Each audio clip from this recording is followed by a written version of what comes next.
लाडकी बहीण योजना बंद होणार, आदित्य ठाकरे यांचे भाकीत। नमस्कार, मी आरती, तुम्ही पाहत आहात Lokshahi TV news channel. Shivsena Thackeray गटाचा निर्धार मेळावा नाशिक येथे पार पडत आहे। या निर्धार मेळाव्यात पक्षाचे प्रमुख नेते पदाधिकाऱ्यांना कार्यकर्त्यांना मार्गदर्शन करणार आहेत। युवा सेना प्रमुख आमदार आदित्य ठाकरे यांनी मार्गदर्शन केले। त्यात त्यांनी लाडकी बहीण योजनेच्या लाभार्थ्यांमध्ये करण्यात येत असलेल्या कपातीवर भाष्य केले। तसेच ही योजना लवकरच बासनात कशी गुंडाळली जाणार याचा सत्ताधाऱ्यांचा प्लॅनही सांगितला। 100 दिवस झाले, या सरकारने एक तरी चांगली योजना आणली आहे का, असा सवाल आदित्य ठाकरेंनी केला।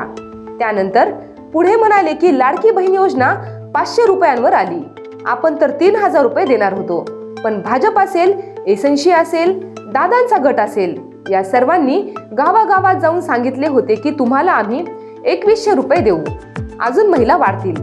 एक वेगळी कातडी लागते, एक वेगळा निर्लज्जपणा लागतो, कारण तुमचे एवढं बहुमताचे सरकार आल्यानंतरही तुमच्या जाहीरनाम्यातील एक सुद्धा गोष्ट बजेटमध्ये आणत नाहीत। लाडकी बहीण योजनेतून 8 लाख महिला कमी केल्याची बातमी पाहिली।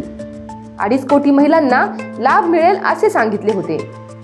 आता 2.5 कोटींवरून 50 लाख महिला कमी करणार आहेत। काही महिलांच्या खात्यात पैसे गेलेत, ते परत घेतले जात आहेत, तर काही महिलांवर पोलीस कारवाई देखील करणार आहेत। ठाकरेंनी सत्ताधारी लाडकी बहीण योजना बंद करण्याचा दावा केला, त्याचा प्लॅनही सांगितला।